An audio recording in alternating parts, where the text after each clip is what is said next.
They locked her away for being dangerous. They told her she was a monster, but monsters aren't born, they're made. And soon, the world will remember her name. The air is thick, stale, pressing in on her from all sides. Juliette sits curled up in the corner of a concrete cell that's been her home for 264 days. The walls are bare, a sickly gray, the only light leaking from a tiny window too high for her to reach. Her notebook rests on her knees, the only object they've allowed her, and she writes, because words are the only way to keep herself from unraveling. She counts every day, every breath, every sound in the silence. She is 17 years old and hasn't touched another human being in 264 days. She hasn't spoken to anyone. The last time she did, a child died. Her hands, her skin are lethal. Her touch steals life. She's learned to keep them hidden, gloved away from the world. The reestablishment decided she was too dangerous to be among people and locked her away like a feral animal. Today, she hears footsteps outside the door. Keys rattle. The heavy door creaks open for the first time in months. A tall boy is shoved inside, messy hair, sharp eyes, a soldier's uniform hanging loosely on his lean frame. The guards slam the door shut again, leaving them in darkness. Juliette freezes, her back pressed to the wall. No one has been in here with her before. Her heart thuds in her chest, a mix of fear and confusion. She expects him to speak first, but he doesn't. Instead, he glances at her with a flicker of recognition. Something about him stirs an old memory she can't quite place. His name, she later learns, is Adam. But for now, he's just the stranger sharing her cage. The hours stretch. They sit on opposite sides of the room, the tension so heavy she can almost hear it. She notices his face familiar. His blue eyes are sharp but not cruel. The lines of his jaw, the way his hair falls into his eyes, she's certain she's seen him before, but she's too afraid to ask. When he finally speaks, his voice is calm, steady, as though he's not unnerved by her at all. She's careful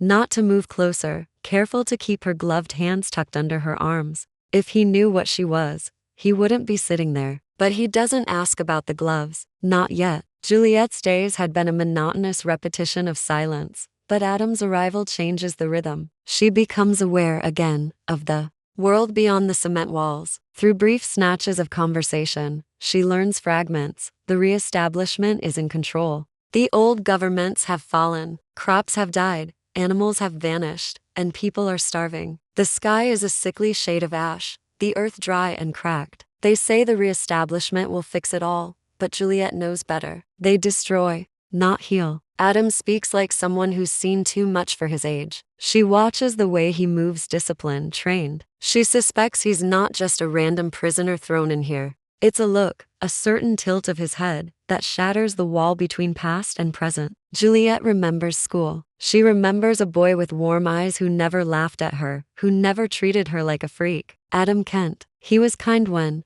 everyone else wasn't. But she says nothing, afraid she's imagining it. If he is that boy, what is he doing here? And if he isn't, why does she want him to be? Food arrives: stale bread, a sliver of cheese, murky water. It's more than she's had in weeks. They eat in silence. Juliette notices how Adam eats quickly, like someone used to ration meals. She wonders if he's watching her as closely as she's watching him. One day, the door bursts open without warning. Soldiers pour in. They drag Adam away. Juliette is left alone, pacing, her stomach knotted. Hours later, he's returned, a bruise blooming along his jaw. He says nothing about where he was taken, but his silence tells her enough. The reestablishment wanted to see if she would react, if she would touch him. She didn't. She realizes they're watching her more closely than she thought. The door opens again, this time, not for food. This time, a tall, smirking young man in a pristine uniform steps inside. Warner, he calls himself. He's the leader of Sector 45, a commander for the reestablishment. His voice drips with confidence and something colder beneath. He tells Juliette she can help them, that her ability to kill with a touch makes her valuable. She refuses immediately. She's not a weapon. She's not their experiment. But Warner smiles like he knows she'll change her mind. He tells her to think about it. Warner orders that she be moved to new quarters, a room with a bed, food, and clothes. But the walls are still there, the locks still on the doors. Adam is placed in the soldiers' barracks, though she still sees him in the hallways. Warner parades her around the compound, explaining the power she could wield for the reestablishment. Juliette realizes that, in Warner's eyes, she's not a prisoner anymore, she's property. When she's alone again, Adam finds her. He's quiet, careful, and when he speaks, his voice is low so no one else hears. He tells her to be careful. Warner doesn't just want her cooperation. He wants to own her, and Warner doesn't let go of things he owns. Juliette knows Adam is right, but she also knows Warner won't take no for an answer. Warner insists Juliette train with him. He takes her to a stark white room with metal dummies and tells her to use her gift. The thought of deliberately hurting anything, even an object, makes her sick. But Warner is patient in a way that's almost more dangerous than anger. He circles her like a predator, talking about control, precision, the necessity of her gift in a broken world. When she refuses, his charm slips, his voice hardens, his words sharper now. He reminds her that she's here because he allowed it, that she has no freedom without his permission. Juliette's hands tremble under her gloves. She knows he wants to see what she can do, but she will not give him the satisfaction. Late one night, she catches sight of Adam outside her door. He pretends to be patrolling, but the way he glances toward her tells her otherwise. He slips a folded piece of paper under her door, a note scrawled with a single line, "I remember you." The words ignite a warmth in her chest she hasn't felt in years. She remembers him too, more vividly now, the boy who once shared a desk with her, who offered her a pencil when no one else dared come near. It's him. Warner's visits grow more frequent. He asks questions about her childhood, her family, her time in the asylum. Juliette gives nothing away. She watches the way his eyes linger on her, the way his voice dips into softness only to snap back into authority. There's something uncomfortably personal about his fascination, as if he wants more than just her power. When he brushes his fingers over her gloved hand one afternoon, she jerks away instinctively. The flicker of disappointment in his expression is fleeting, but she sees it. One morning, Warner orders her to accompany him outside the compound for a routine operation. The soldiers march in formation, weapons ready. They arrive at a small civilian settlement, run-down buildings, people huddled in the cold. Warner wants her to intimidate them into compliance, to make an example of what happens when rules are broken. Juliette refuses. Warner's jaw tightens. Instead, he orders his men to shoot a man accused of theft. The gunshot echoes through the air. Juliette's stomach twists. Warner doesn't need her power to instill fear. He thrives on cruelty all on his own. Back in her quarters, Adam appears with urgency in his eyes. He tells her they need to leave tonight. He's a soldier under Warner, but he's been protecting her from the inside. He knows a way out. She hesitates. If they're caught, Warner will kill them both. But the thought of another day in this gilded cage is unbearable. She agrees. That night, Adam leads her through darkened corridors, his movements precise, calculated. He's memorized the guards' shifts, the blind spots in the cameras. They move like shadows. Juliette's heart hammers in her chest. At one point, a soldier rounds the corner unexpectedly. Adam reacts instantly, knocking the man unconscious before he can sound the alarm. They slip into the freezing night air, the compound looming behind them like a fortress of nightmares. They don't get far. Alarms wail. Searchlights slice through the darkness.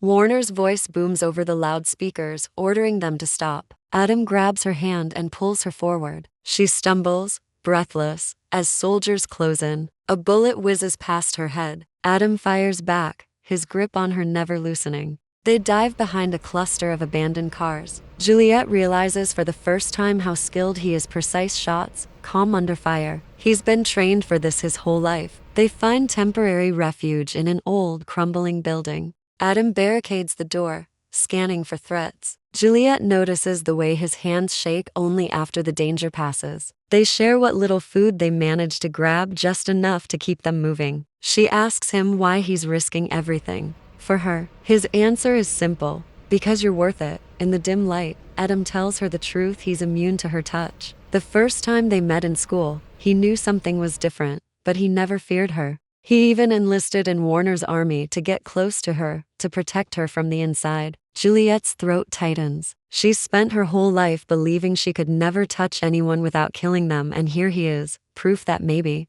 she isn't as cursed as she thought. Tentatively, she removes a glove and presses her palm to his cheek. He closes his eyes, leans into her touch. No pain, no fear, only warmth. For the first time in years, Juliette feels hope bloom in her chest. Maybe there's a way out of this. Maybe she isn't doomed to a life of isolation and fear. She doesn't know where they'll go, how they'll survive, or what Warner will do when he finds them, but for now, in this moment, she's not alone. The pale gray light seeps through cracks in the boarded-up windows. Adam is already awake, his rifle in hand, scanning the street outside. Juliette watches him move with quiet efficiency, his jaw set in that focused way she's starting to recognize. They can't stay here. The reestablishment will sweep every abandoned building until they find them. Adam packs their meager supplies. His voice is calm but urgent when he says they'll head for the outskirts. There's someone he trusts who can help them. Juliette asks who, but he only shakes his head and says it's safer if she doesn't know yet. The streets are a maze of crumbling concrete and frostbitten silence. Every sound feels amplified: the crunch of their boots on broken glass, the faint hum of distant engines. At one point, Juliette catches sight of a patrol far down an alley, their black uniforms stark against the gray fog. They duck behind a collapsed wall, holding their breath until the soldiers pass. Juliette's fingers dig into Adam's sleeve. Unconsciously, the heat of his body against hers is the only steady thing in the chaos. By nightfall, they've made it to the outer edges of Sector 45. Adam finally lets her rest inside a dilapidated storage shed. The air smells of rust and rot, but it's shelter. That's when she hears Warner's voice outside, sharp and cold as ice. He's not shouting. He doesn't need to. His tone is measured, commanding, and his soldiers respond instantly. They're closer than Adam thought. Warner knows exactly how to stalk his prey. Adam's grip on his weapon tightens. They'll have to move again now. They're halfway across an open lot when a soldier spots them. Shouts erupt. Boots pound the ground. Adam shoves Juliette behind a rusted truck and fires back, dropping two men before they can advance. But another soldier rounds the corner to close. He grabs Juliette's arm. Her instincts take over. She rips off her glove and grabs his exposed neck. His eyes widen in shock, his screams strangled as the life drains from his body. He collapses at her feet. Juliette stares at her trembling hands, bile rising in her throat. Adam pulls her away before more soldiers arrive. He doesn't scold her, doesn't look at her with fear, just quiet understanding. It was him. Or you, he says. But she can't shake the image from her mind. They finally reach a rundown apartment complex. Inside, a man in his 30s opens the door before Adam even knocks. His name is Kenji Kishimoto, sarcastic, quick-talking, and entirely unimpressed by Juliette's wide-eyed silence. He and Adam exchange a soldier's handshake. Kenji works undercover for a resistance movement against the reestablishment. Kenji offers them a place to rest for the night, but warns them not to get too comfortable. Warner's forces are relentless, and they've probably already traced them here. That night, Juliette finds herself alone with Adam in the small bedroom Kenji provided. The air is warmer here, the hum of the old radiator filling the silence. Adam tells her more about the resistance. There are others out there fighting back, others like her, people with abilities. Juliette struggles to believe it. She's spent her life thinking she was the only one cursed like this, but Adam's steady voice makes it sound possible. When he leans in and kisses her, it's slow, deliberate, as if he's trying to memorize the feel of her lips in case they never get another chance. By morning, everything changes. The door bursts open. Soldiers flood the room, weapons raised. Warner strides in behind them, his uniform immaculate despite the cold, his expression unreadable. Adam moves to shield Juliette, but Warner's men overpower him. Kenji is dragged away in handcuffs, shouting obscenities at Warner the whole time. Juliette is frozen, rage and fear tangling in her chest. Warner steps closer, his eyes locked on hers. "You can't run from what you are," he says softly, "and you can't run from me." Back at the compound, Warner changes tactics. He doesn't punish her for running, at least, not outright. Instead, he offers her another chance to work with him. He tells her he understands her loneliness, that he can give her purpose, power, respect. Juliette listens, but her thoughts are elsewhere, on Adam, locked up somewhere in this building, maybe hurt, maybe worse. She keeps her voice steady as she refuses him again. Warner's smile is thin, but his eyes spark with something dangerous. Warner finally drops the bomb. He knows Adam is immune to her touch. He's had him tested. In fact, Warner says he's had Juliette under surveillance since the day she arrived. Every move she's made, every conversation recorded, analyzed. The revelation leaves her reeling. She wonders if Adam knew they were being watched, if he's been hiding more from her than he said. But the thought barely has time to form before Warner leans in and tells her something even worse. Adam is scheduled for execution. Warner leaves her in her room with two options: work for him and save Adam's life, or refuse and watch him die. It's a twisted ultimatum, one she knows he's enjoying far too much. She spends the night pacing, thinking of Adam's smile, his steady hands, the way he looked at her without fear. She can't lose him, not now, not after everything. When the guards arrive in the morning to escort her to Warner, she tells them she'll cooperate. Juliette walks beside Warner down the compound's polished corridors, every step deliberate. She keeps her expression neutral, her voice calm, pretending to be the compliant weapon he wants. Inside, her mind is on Adam, picturing him locked in some cold, dark cell, waiting for an execution that will never happen if she can help it. Warner mistakes her quiet for submission. He talks as if they're allies now, as if her agreeing to work with him means they share the same vision for the world. She nods where she has to, feigns interest in his plans, all while mapping every hallway, every camera, every guard position they pass. Warner brings her to the training room once more. He wants her to test her power on live subjects, captured rebels. Juliette forces herself to keep her composure, to remember that giving herself away now will ruin any chance she has to help Adam. When one of the prisoners steps forward, terrified, she makes a show of reaching for him, letting Warner believe she's complying. At the last second, she pulls back, claiming she needs to conserve her strength for a real mission. Warner studies her carefully, suspicion flickering across his face before he waves it away. That night, she slips out of her quarters. The compound is quieter in the early hours, the guards on a slower rotation. She makes her way to the detention wing, memorizing every turn. But before she can get far, she hears footsteps, Kenji's voice whispering her name. She almost doesn't believe it at first. Kenji, alive, moving in the shadows like he owns them. He explains quickly. He wasn't taken for interrogation like she thought. He staged his capture to infiltrate deeper into the compound. The resistance has people on the inside, and Adam is still alive, but barely. They need to move fast. Kenji lays it out. He'll create a distraction in the West Wing, drawing guards away from the detention cells. Juliette will get Adam out while they're gone. Once they regroup, they'll head to a hidden exit point only Kenji knows. It's risky, but it's the only chance they'll get. Juliette feels her pulse quicken. She's never been part of a coordinated plan like this, never had to rely on others in such a way. But this is for Adam, and that's all that matters. The alarms start blaring just after midnight. Kenji's voice crackles faintly over her stolen earpiece. Showtime. From somewhere down the hall, she hears shouts, the pounding of boots. As guards race toward the commotion, Juliette moves quickly, slipping through the now unwatched corridors toward the detention block. Her palms are damp inside her gloves, her heart in her throat. She can't afford a mistake. When she reaches the cell, she almost doesn't recognize him. Adam's face is bruised, his uniform torn, his eyes heavy-lidded from exhaustion. But when he sees her, the faintest smile tugs at the corner of his mouth. "I knew you'd come," he whispers. She kneels, fumbling with the lock. The keycard Kenji gave her works on the first try. She slips an arm around him, helping him to his feet. He's weak but still trying to walk under his own strength. They make it halfway down the hall before Warner steps into view. His gun is in his hand, but it's the look in his eyes that stops Juliette cold. Not rage, not surprise, but something almost like betrayal. He tells her he gave her a chance, that he thought she might understand him. She tells him she'll never be what he wants. His jaw tightens. For a moment, it looks like he might pull the trigger. Instead, he takes a slow step forward. Juliette doesn't give him the chance to speak again. She pulls off her glove and lunges, her bare palm grazing the back of his hand. The shock is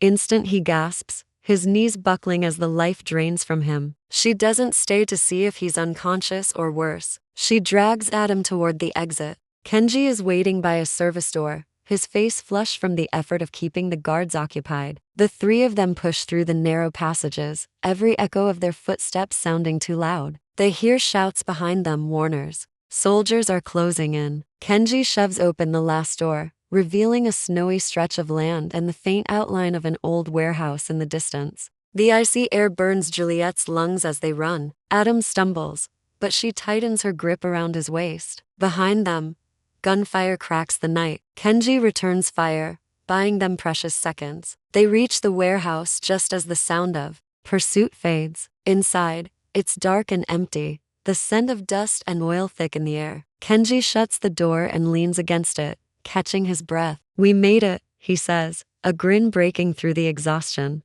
Before Juliette can ask where they'll go next, the far side of the warehouse opens to reveal a group of people armed, alert, and watching her with a mix of curiosity and caution. Kenji introduces them as part of the resistance, people who've been waiting for the right moment to strike against the re-establishment. One of them, a tall man with an air of authority, nods to Juliette. "Welcome to Omega Point," he says. The interior of Omega Point is a stark contrast to the crumbling world outside. The underground base is carved into stone and steel, corridors lit with warm light, the air thick with the faint hum of hidden generators. People move with purpose: soldiers, medics, engineers. Juliette is immediately aware of the eyes on her, measuring, evaluating, whispering about the girl with the lethal touch. Castle, the tall man who greeted her, walks at the front of their small group. His calm authority demands attention without shouting for it. He explains that Omega Point is a sanctuary for people like her, people with abilities that make them different. Here, she won't be hunted. Here, she can learn to control what she's spent her whole life hiding. Adam is taken straight to the infirmary. Juliette stays by his side as the medics clean his wounds and hook him to 4 fluids. His eyes flutter open long enough to squeeze her hand before sleep claims him. Watching him like this fills Juliette with equal parts relief and fear. She's gotten him out of Warner's grasp, but the re-establishment won't stop hunting them. She knows this is only the beginning. Later, Castle meets with her privately. He speaks about the Resistance's mission, not just to oppose the re-establishment, but to build something better. He believes her power can be an asset, but only if she learns control. His tone is patient, almost fatherly, but Juliette feels the weight of his words. He's offering her a choice, not a demand. For the first time in her life, she has the option to choose her path. Kenji finds her later in the mess hall, balancing a tray loaded with food. He grins and calls her a princess, clearly enjoying how much it annoys her. Between bites, he admits that he's been part of Omega Point for years, working as a double agent inside the re-establishment. His whole job was to find people like her, gifted, dangerous, and in need of a cause. Juliette realizes that nothing about their meeting was coincidence. Still, she can't bring herself to resent him. Without Kenji, Adam wouldn't be alive. When Adam is well enough to walk, she takes him to one of the quieter tunnels. The sound of water running through the pipes above is the only noise. She tells him about Omega Point, about the people here who have gifts like hers. He listens, his hand warm against hers. "I just want you to be safe," he says softly. And for once, Juliette lets herself believe she might be. Despite the safety of Omega Point, Juliette can't shake the memory of Warner's eyes when she left him on the ground. He wasn't afraid of her, not really. And something about that unsettles her more than she wants to admit. She knows he's still out there, knows he won't simply let her go. Castle has already warned her that Sector 45 will respond to her escape, that the re-establishment will tighten its grip on the surrounding areas. The war for freedom hasn't begun yet, but it's coming. That night, she finds Adam sitting on one of the couches in the common room, a blanket draped over his shoulders. He smiles when he sees her, and she sinks down beside him. They talk about nothing and everything: the meals here, the strange comfort of hot water, the stars they can't see from underground. When Adam leans in to kiss her, it's soft and unhurried, the kind of kiss that makes her forget the world outside exists. For a few minutes, there's no re-establishment, no Warner, no fear, just the steady beat of his heart against hers. In the quiet after, she thinks about the road ahead. She'll have to train, to fight, to embrace a part of herself she's always feared. But she isn't alone anymore. She has Adam, she has Kenji, and she has a place that sees her as more than a weapon. As she closes her eyes that night in the safety of Omega Point, Juliette knows one thing for certain: the girl who sat alone in a cell for 260 days is gone. Whatever comes next, she'll face it head on.